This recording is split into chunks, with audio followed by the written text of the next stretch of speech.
లక్ష్మీదేవి అనుగ్రహం పొందడానికి శ్రావణ శుక్రవారం నాడు చేయాల్సిన కొన్ని పనులు గ్రంథాలలో పేర్కొనబడ్డాయి.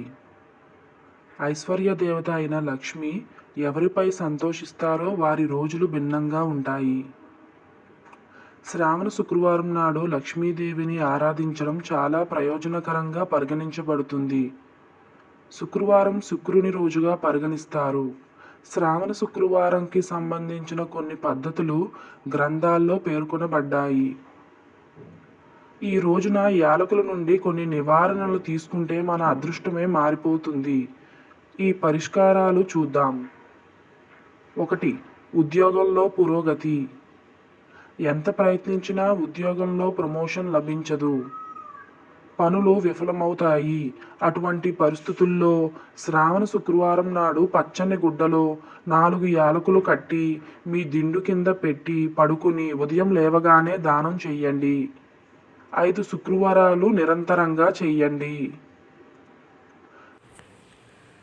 ఉద్యోగంలో ప్రమోషన్కి అవకాశాలు లభిస్తాయని నమ్ముతారు. 2. ధనలాభం. మీరు కష్టపడి పనిచేసినా చేతిలో డబ్బు లేకుంటే ఈ యాలకుల ఆలోచన ప్రభావవంతంగా పనిచేస్తుంది.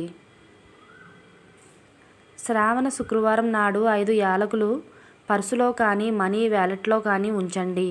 ఇలా చేయడం వల్ల పొదుపు కూడా పెరుగుతుంది. సంపద శ్రేయస్సులో ఎప్పుడూ తగ్గదు.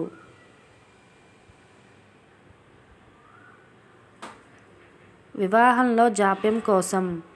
వివాహిత యువతి లేదా యువకులు వివాహానికి ఆటంకాలు ఏర్పడినా లేదా సంబంధం విచ్ఛిన్నమైతే శ్రావణ శుక్ల పక్ష శుక్రవారం నాడు ఆలయంలో శివలింగానికి నీరు, 5 రకాల మిఠాయిలు సమర్పించండి. 2 యాలకులతో పాటు ఆవు నెయ్యితో దీపాన్ని వెలిగించి శివచాలీసా చదవండి. ఇలా చేయడం వల్ల వివాహానికి సంబంధించిన అడ్డంకులు తొలగిపోతాయని నమ్ముతారు. 4. పనుల్లో అడ్డంకులు తొలగించడానికి. మీరు ఏదైనా శుభకార్యానికి వెళ్తే 3 యాలకులు చేతిలో తీసుకుని శ్రీశ్రీ అని చెప్పి తిని ఇంట్లో నుండి వెళ్ళిపోండి.